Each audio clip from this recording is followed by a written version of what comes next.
Narito na naman tayo para sa isang napaka-sweet at nakakakilig na love story nila Kalingap Edu at Ate Viancy. Tulad mo ay aking makilala. Sa pagpapatuloy ng ating love story ay nagkita si Kalingap Edu at si Viancy. Ngunit hindi ito ngayon sa bahay nila Viancy kundi sa tabing dagat na bumiyahe pa si Viancy mag-isa para lamang makarating. Pagdating nga ni Viancy ay talagang namangha si Kalingap Edu sa ganda ng dalaga. Sabi nga ni Kalingap Edu na bakit hindi daw siya hinintay ni Viancy. Sabi naman ni Viancy ay dahil kaya niya naman daw bumiyahe at para hindi na mahirapan si Kalingap Edu sa pagsundo sa kanya. Sabi naman ni Kalingap Edu ay sana hinantay siya ni Viancy para lamang nasundo siya dahil mahirap nga ang mag-commute at ganun pa daw ang kanyang suot. Dahil ang suot nga daw ni Viancy ay nakashort siya noong araw na yon. Baka daw kasi ay mabasto siya sa daan. Alam mo yun, namiss kita. Bilang halambing po. Ha? Hindi ka nga dito. Hindi, no? Namiss kita. Bilang ikaw. Bilang si Viancy. Ikaw yan, eh. Ikaw yan. Simula naman po kayo. Napakaganda. Napakabait. Ganda po ng dagat. Ay, sige, simula naman po kayo. Okay naman yung pag-usapan yung mga ganun, ha? Tsaka, bakit? Ayaw mo ba nun? Nahihirapan po ang pagsagot. Pag gano'n na pinag-uusapan naman. Nahirapan ka sagot. Gusto mo, turuan kita? Oo. Ano po? Talaga namang kinilig ang mga viewers dahil nga pasweet ng pasweet si Kalingap Edu kay Viancy dahil sinabi niya kay Viancy na namiss niya daw talaga ang dalaga. Nahihiya pa nga si Viancy dahil baka niloloko lamang siya ni Kalingap Edu at binibiro sa pagsaming namiss siya. Sabi niya ay baka namiss lamang daw siya ni Kalingap Edu bilang isang ka-love team. Ngunit sabi naman ni Kalingap Edu na namiss niya daw talaga si Viancy bilang siya.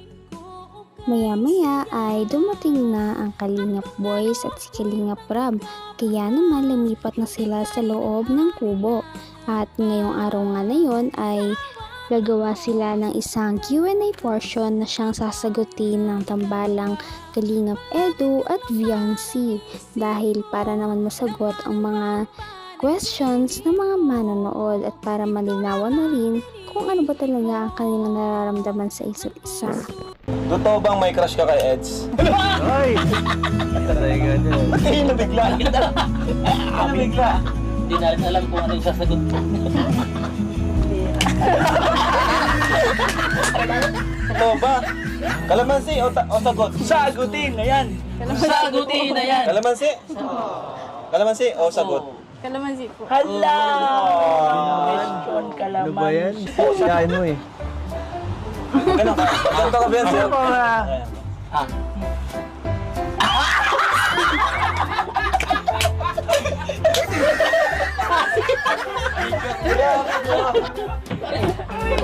Kasi, di mo...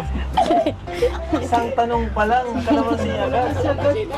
Eds, totoo ba nararamdaman mo kay Viancy? Uy! Sagutin na yan! Sagutin na yan!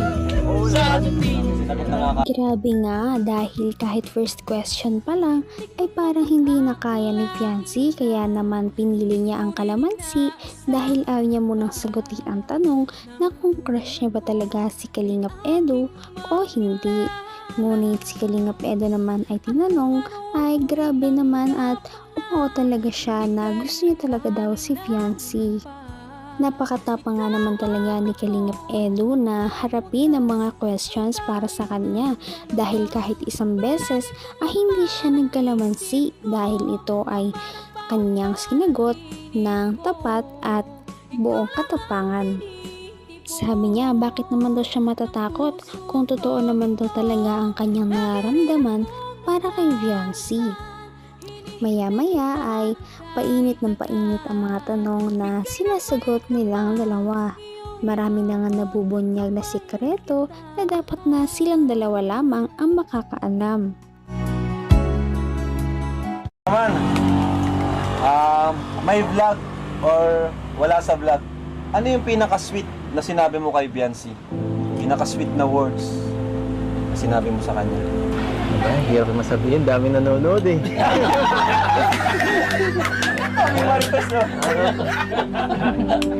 Hot seat ako dito. At si talaga. Ano? Siguro yung tatlong salita Uy! Ano ba ito? sinasabi mo sa taong mahal mo.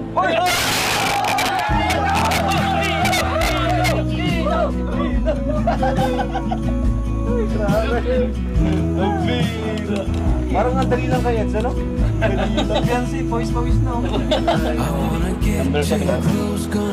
Masaya ka ba, Biancy, sa love team nyo? Sa EDSI? Masaya ka ba? Grabe at umamin na nga talaga si Kalingap Edu na nagsabi na siya ng magic word kay Viancy. Nagsabi na siya dito ng I love you. Ngunit hindi ito on cam, kaya naman siguro ay sinabi niya ito kapag sila lamang ang magkasama or kapag sila lang ang nagchat-chat. Ibig sabihin ba nito ay nag-uusap talaga sila kapag hindi sila nag-vlog? Talagang personalan na yata ang kanilang nararamdaman sa isa't isa. Maya-maya ay kinabahan na nga ang lahat dahil sa tanong kay Kalingap Edu na kung nakamove on na daw ba siya sa dating ka-love team. Ang sagot naman ni Kalingap Edu ay oo naman at dahil daw iyon kay Ate Viancy.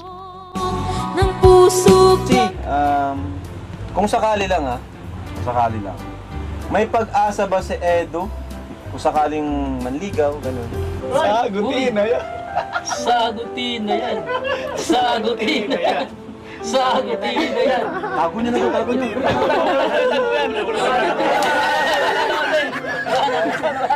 Sagutin na yan. Sagutin na yan. Sagutin na yan. Sagutin na yan.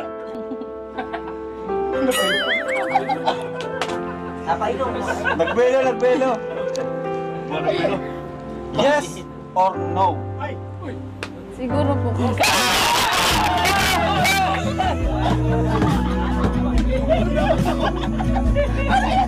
Siguro. Yes, yes, yes. Mali na, wag na. Wala na, tama na. Wag na mag-explain. Wag na mag-explain. Hindi dito kaya. Yun umamin na din si Viancy na kung manliligaw nga si Kalingap Edu sa kanya ay siguro may chance na daw talaga si Kalingap Edu na maging manliligaw niya at maging boyfriend niya sa hinaharap. Kaya naman kinilig talaga ang Kalingap boys na nandoon at todo cheers sa dalawang ito. Maya-maya pa ay natapos na ang Q&A portion kaya naman pupunta muna sila sa coffee shop para mag-unbox ng mga sponsors para kay Viancy na sandamakmak. Ngunit bago sila makarating doon ay sa biyahe ay nagduet muna ang dalawa sa napaka-sweet na song at nagkaroon ng kilig moments sa van. Pa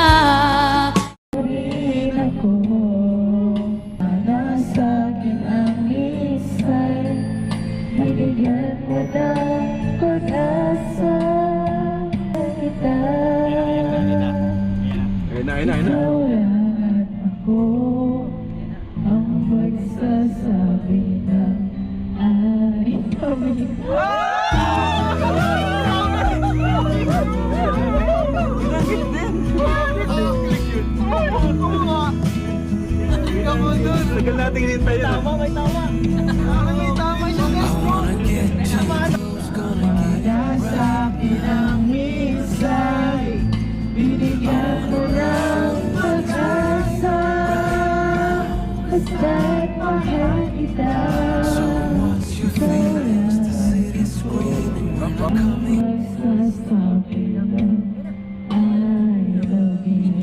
Ginilig na nga ang lahat dahil si Viancy na napakamahiyain ay parang nasabi ang nararamdaman kay Kalingap Edu gamit ang isang kanta. Dahil sa kanta na iyon ay may lines pala na I love you. Nakakakilig pa nga dahil habang kinakanta ni Viancy iyon ay parang inaalay niya talaga kay Kalingap Edu ang mga katagang iyon dahil nakatitig siya kay Kalingap Edu habang kumakanta. Grabe nga ang chemistry nilang dalawa dahil nagduet pa talaga sila sa pagkanta. At pagkatapos nito ay nakarating na nga sila doon sa kanilang pupuntahan. Talaga namang napakarami nilang kilig moments at marami pa tayong aabangan sa kanilang tambalan. Ngayon'y Kaya naman sana ipatuloy natin silang suportahan at mahalin si Viancy, si Kalingap Edu at ang Kalingap team. Yun lamang at maraming salamat sa panonood. Abangan natin kung magkakatuluyan ba talaga si Kalingap Edu at Viancy. Hanggang sa muli.